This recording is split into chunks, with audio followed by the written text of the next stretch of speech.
What's up, guys? So we just got some really big news in the hardcore scene, and it's got me super excited. Blizzard just put out a post, and there were these two brand new interviews from Sarth and Scotty J. I just wanted to talk about all the biggest changes. There were a ton of big changes announced, and things like the solo self-found changes, the dungeon lockout changes, and really big world buff news too. Also, we finally got that huge PTR announcement we've all been waiting for with a level 30 cap, so that's gonna be awesome. Okay, so like I said, we got two brand new interviews, and pretty much everything you want to know about the official hardcore servers got revealed. The first big piece of news is that trading will be allowed on the official hardcore servers. We don't know if there's going to be an auction house yet, but trading and mailing are definitely allowed. That being said, if you go the solo self-found route, there could potentially be some kind of buff given to your character. Either way, it's entirely up to the player, so if they want to make their own challenges, they can. There has been a little bit of controversy over whether Soul of Iron will be added back, but Blizzard has confirmed it'll be added again. Without saying it, Blizzard does seem to be moving away from the hardcore add-on as well. Whenever people die, there will be these automatic guild announcements, and then whenever you hit 60,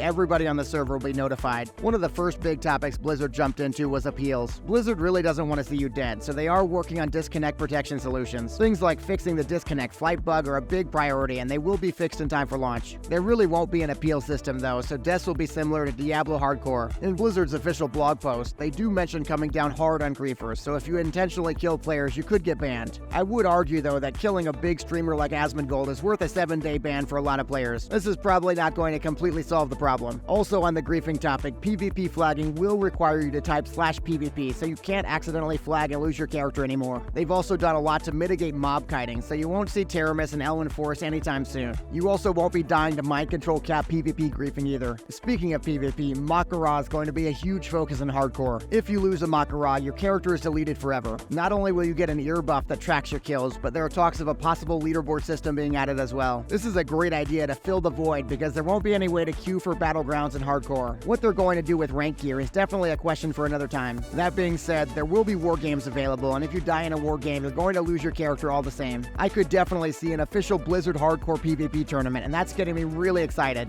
If you want to see me win the official Blizzard hardcore PvP tournament, make sure to subscribe to the channel. Another big topic Blizzard covered was dungeon changes. If you lose your character in a Makara, it's going to feel really painful because you won't just be able to boost another one back to 60 no problem. There will be major dungeon restrictions where you can only do one lockout per day, so only one dungeon per 24 hours. That being said, you could do the same dungeon many times if you wanted to. Also, there's going to be a penalty if you're outside of a level range, and that penalty will be reduced XP. That means boosting really won't be a thing, though I could still see mob tagging being a problem. Once you're 60 though, you will be able to run dungeons as many times as you want without restrictions. One surprising topic for me that Blizzard covered was balance changes. There are going to be significant changes to things like the Shaman Ankh, the Warlock Soulstone, so they won't revive you anymore. Another thing that came up in all the interviews was that Paladin Bubble Hearth will finally be getting nerfed. You won't be able to just escape from any situations with a trusty macro. Petrification Flask, however, will not be getting nerfed yet, but it will be monitored by Blizzard. Also, quests that were previously impossible to complete without dying like Vidir Elixir are getting changed. Blizzard is going through every single quest one by one. This is sort of on the griefing topic as well, but you won't be able to grief escort quests anymore either. If you're a really big hardcore Andy, you're going to love the next thing Blizzard talked about. At level 60, we're going to be seeing a lot of fireworks because world buffs are back and they're going to be a big part of the hardcore servers. Not only will world buffs be a huge part of the leveling process, but they'll work in raids as well. That's right, the Chrono Boon is back and it's ready to boon your buffs. Speaking of buffs, there isn't going to be a buff or debuff limit anymore either. That's great because I'm still scarred from being yelled at for using Serpent Sting in Molten Core.